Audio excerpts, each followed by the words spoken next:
Hey, did you know we have a world-class flight training school right here in San Diego? Pilots can fly almost every day, which makes San Diego one of the best places to learn how to fly in the world.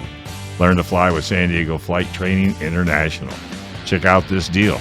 Just for Gun Owner Radio listeners, 1 hour of ground school, 1 hour of flight, actually flying with an instructor, normally $400.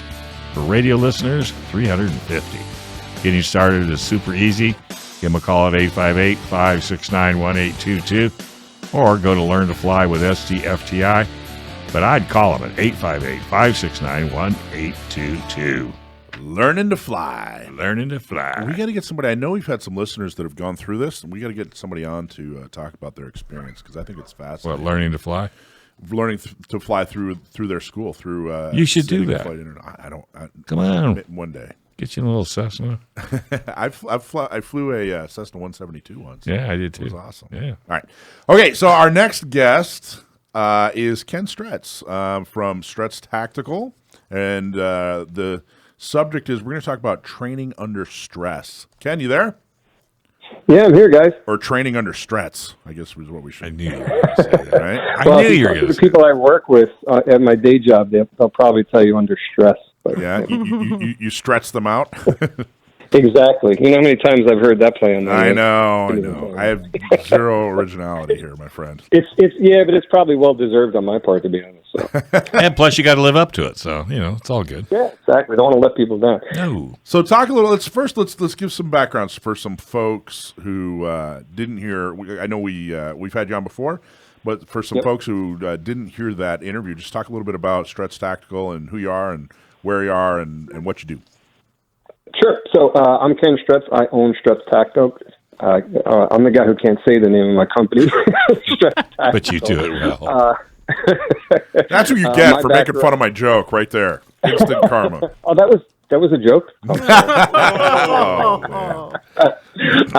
So my background, 9.5 years in the Army Reserve, did 1.5 years as a communications support soldier in 1st Battalion, 11th Special Forces. That unit got disbanded, transitioned into military police, did another 8 years as an MP, and got out just before the GWAT started, so I missed out on that party.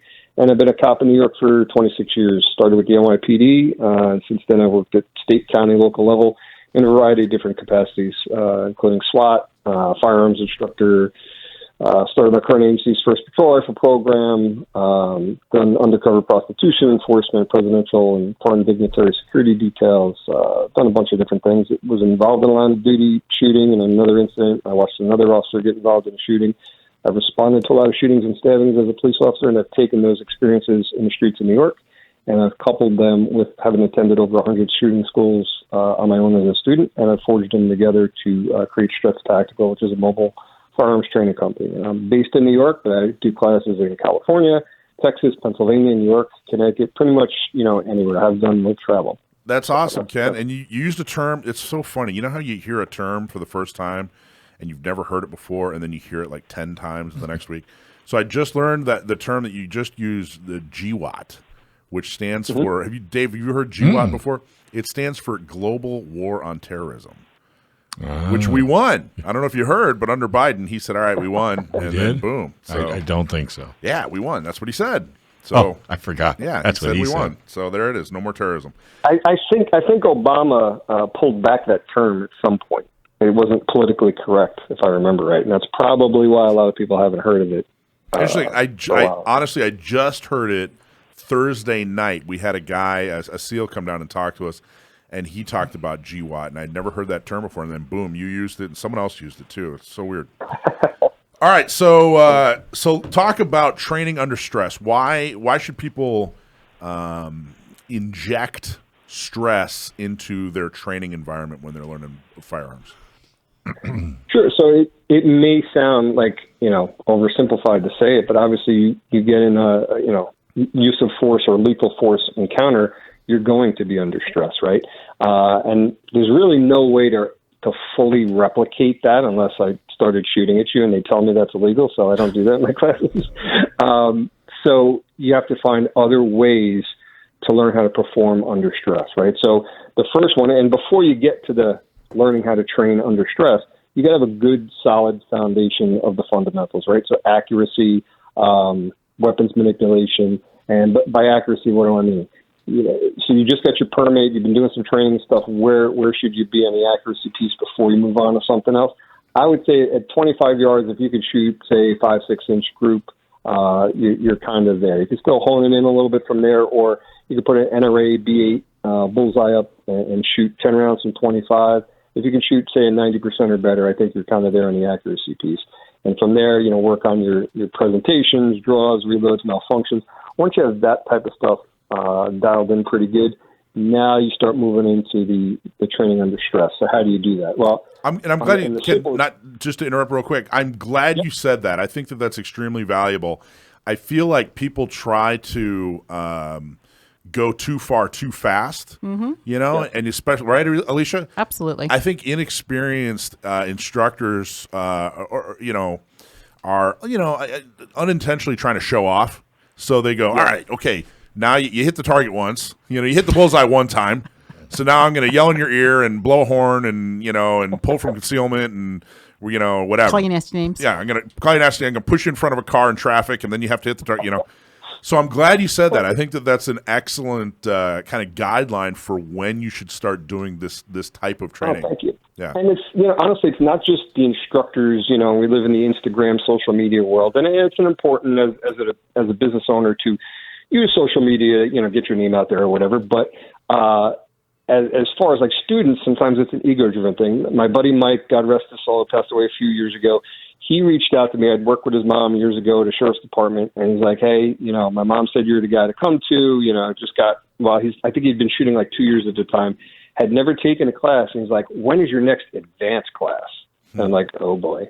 So I didn't want to insult him and suggest him taking something else because I knew his mom, and I'm like, all right, here's where it is or when it is. So he comes out to the class. He couldn't clear a double feed, and he was having problems reloading, stuff like that. So to his credit, afterwards, he's like, all right, when's your basic defensive or tactical pistol class? So he realized it after the fact. So I give him credit on that. But so it's not always the instructors and how they try to sell the sexy stuff. Sometimes it's our own egos, right? We're ego-driven creatures. So once you got those basics down, simple things like getting a shot timer, right? So you can go online and you can spend $125 on a shot timer. Or they have cheap apps you can get on your phone and use as a shot timer.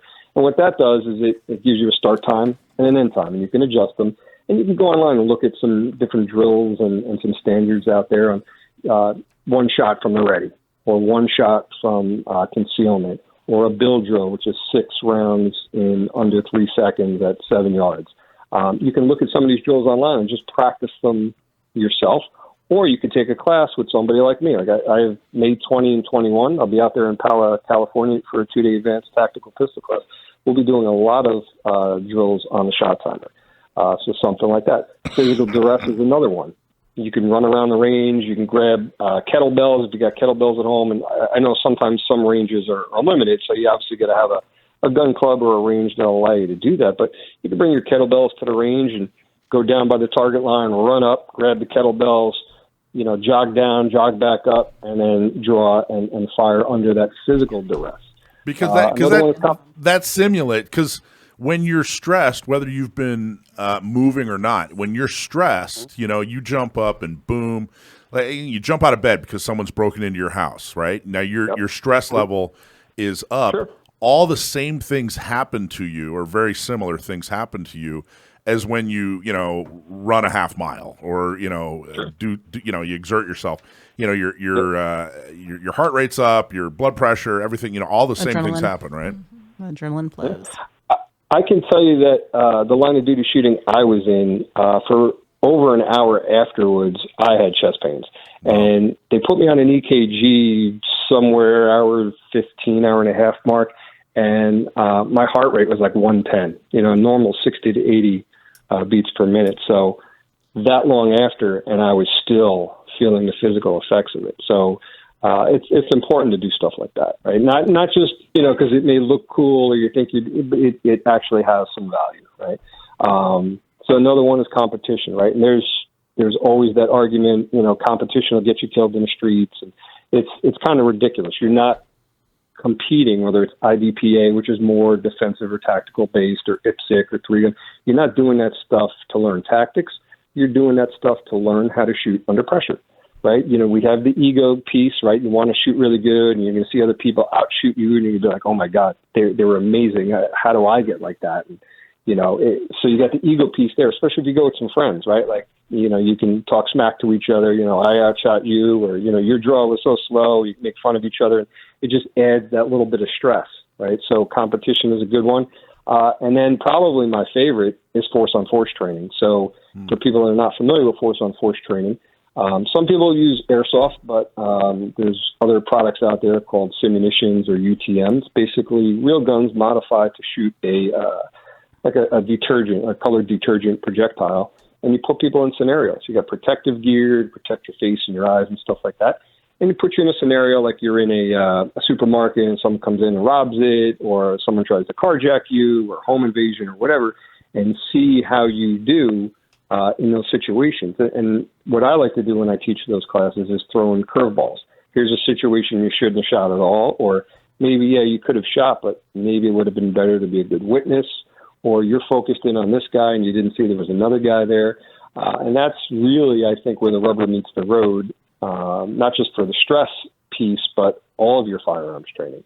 And then another one, believe it or not, that's really good is live fire shoot houses.